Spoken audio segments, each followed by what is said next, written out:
Hi, I'm Daddy John, and we're going to read the second chapter of Bad Luck, Good Luck, a Biscuit and Gravy story. I hope you enjoy it. Chapter 2, Girls, Indians, Navigating the Ocean, and Books. I don't know if you know much about girls when you were 9 years old, but I didn't. I thought they played with dolls. Mary Lou had dolls in her room, but she had this swell slingshot she and her granddaddy Hal made, and a bow and arrow set they made together.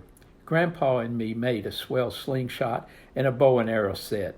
Grandpa cut down one of his little trees to make the bow, and we made arrows out of an old board off a stall in the barn. We cut that board up into strips and used his grinder to make them round and smooth. I think we made around 100 arrows. We had enough to share with Mary Lou. Grandpa helped us make practice arrows with blunt points and hunting arrows with real arrowheads we found on Indian Island in the Green Swamp. Grandpa, Mary Lou, and me went camping on Indian Island one Saturday and Sunday, and we came back with 22 heads, all different sizes and shapes. Grandpa said the Indians were inventors and traders. He told us back in the olden days, Cherokee Indians came from the mountains in western North Carolina to come to the coast to get juniper roots from the juniper trees to take back to the mountains where they lived so they could make juniper tea. They thought that juniper tea would keep them healthy. They also collected all sorts of plants and berries and roots out of the Green Swamp and the barrier islands to take back and make medicine. They would trade arrowheads and tommyhawk heads to the Waccamaw Indians because the swamp didn't have any flint rocks to make arrowheads. Grandpa said trading was the first business in America before the white man showed up. Grandpa said there was all kinds of history in the swamp that most folks living around here didn't even know about because they didn't read no books beyond school books, and that school books didn't always tell everything about the subject. And if the books don't tell everything, then they're telling half-truths, not the whole truth, nothing but half-truths. He said they just tell you enough to get you in trouble and not enough to do something with what they tell you. I guess you didn't know Grandpa went to Vanderbilt University in Tennessee and got a degree in engineering with a strong triple minor in history, literature, and philosophy. And then he went to the University of Tennessee where he said he got a master's degree in thinking. My grandpa thinks highly of education and wants me to go to university when I grow up and study whatever interests me, and I really want to do that too. But I'm thinking, being around Grandpa, I'll know most everything they could teach me anyway. I need to tell you this one thing about me and my experience so far with school. Grandpa has so far taught me everything and more that I need to know about the grade I'm about to start. See, Grandpa gives me a head start. Anyway, getting back to that summer of my 9th year, I had a lot of things planned out. Uncle Jimmy was going to take me with him and his boys on a shrimp boat for 2 weeks and teach me all about shrimping and taking care of the boat. He's even going to teach me how to steer it and navigate by compass. Uncle Jimmy says that anybody who goes out on the Atlantic Ocean needs to know how to get back home using a compass, and he was going to teach me how they did it before they had compasses. After Uncle Jimmy invited me, Grandpa told me he needed to start teaching me about sea travel from the early days to now.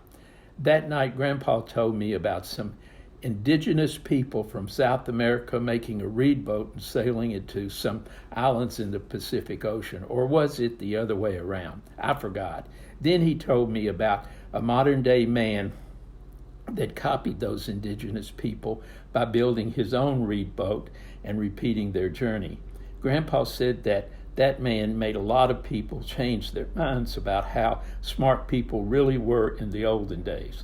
Grandpa said there were a lot of unanswered questions about history that maybe me and Mary Lou could grow up and find answers for.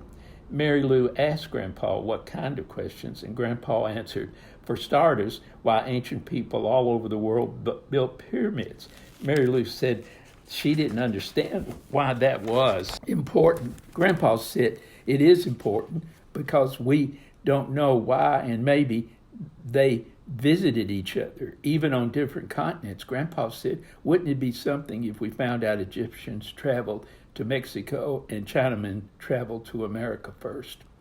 Mary Lou and I made a boat the old-fashioned Waccamaw Indian way out of an old log that had floated down the little river. We went fishing in our little boat on the Calabash River every summer until we went off to university. Grandpa said there are logs sunk in the river which were hundreds of years old.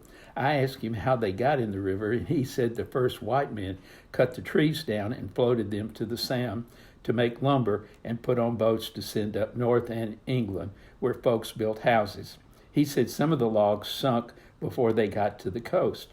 The summer when Mary and Lou and I were 15 years old, we helped Grandpa and Mary Lou's granddaddy, Hal, and Uncle Jimmy and his sons pull an old log out of the bottom of the river. But it was so hard you couldn't cut it with a saw.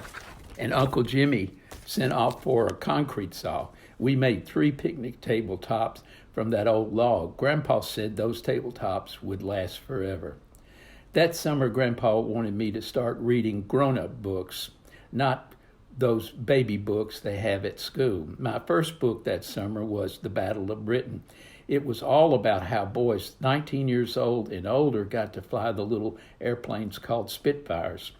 They were protecting that little island of Britain from the German Air Force that were bombing the English cities and killing men, women, and children.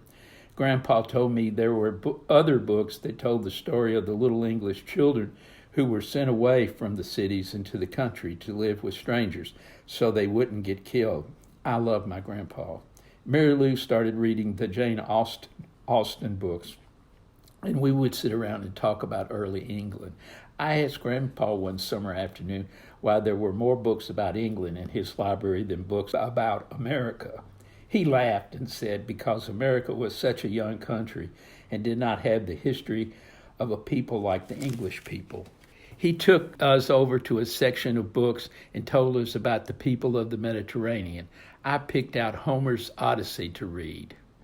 Well, that's the end of chapter 2. Now, chapter 3 will come next week, and you'll see it. But I want to tell you about some upcoming stories.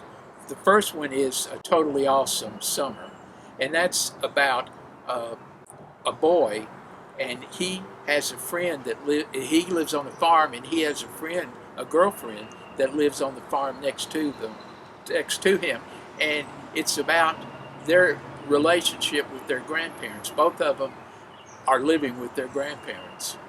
And then the third story is about Leaper's Fork. That's a little town in Tennessee, and I call it Starsville on Leaper's Fork. Now that is about a bad little boy, mischievous, and it's more about me than it's not made up.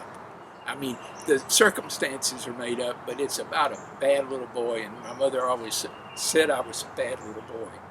And then it's Gizzard Hollow Santa Claus story, and it's about a woman who loses her husband, and all of the men seem to be against her, and she can't get a loan at the bank. She can't get any of the money from the trust fund her father left her because the banker is her uncle and he wants her to get married, and it's her standing up to him. So we've got a number of stories to look forward to. Thank you.